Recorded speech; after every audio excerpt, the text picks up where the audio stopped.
Nagdadalamhati ngayon ang pamilya ng grade 5 pupil na si Crizel Ronario. Di so katakalain ng kanyang ina na disgrasya pala ang aabuti ng anak na pumasok pa kahapon sa paaralan. Pinapunta po ako ng school para po may emergency lang daw pong nangyari. Di pagpunta ko po ng school, wala na po yung nadala na po ng ambulansya sa malapit na ospital. Pagdating ko doon ay sinalubong na po ako ng mga teacher na wala na daw po ang anak ko.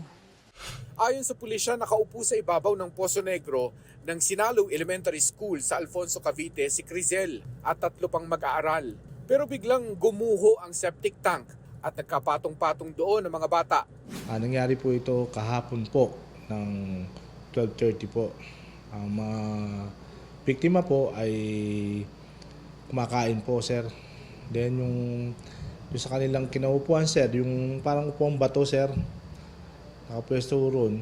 Then gumuho ito, sir, yung inuupuan nila.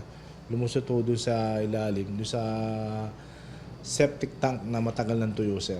Sa kasawiang palad nga, yung isa sa mga biktima ay namatay, sir, doon sa paggamutan, sir. Pagbagsak, siyempre, sir, yung other debris nung other ron, tumama doon sa mga bata, sir. Yung 3 bata, sir, karoon naman ng may mga konting sugat, sir. May mga may mga injuries din. Pero outpatient? Oo, sir. Pinuntahan namin ang Sinalow Elementary School para sana makausap ang pamunuan nito pero wala kaming inabutan. Ayon sa pulisya, kinansila muna ang klase roon dahil sa tromang inabot ng mga mag-aaral. Nagpadala na rin kami ng mensahe sa DepEd Alfonso District para kunin ang kanilang panig pero wala pa silang sagot. Aksidente at wala naman kagustuhan nung nangyari na yan. Nakausap niyo yung pamunuan ng eskwela?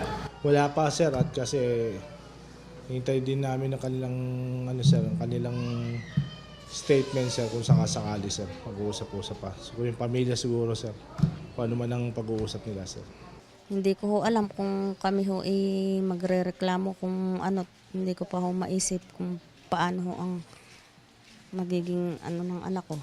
Ang gusto lang ho sana namin, matulungan kami para sa paanyuan ho ng... Para sa GMA Integrated News, ako si Mark Salazar, ang inyong saksi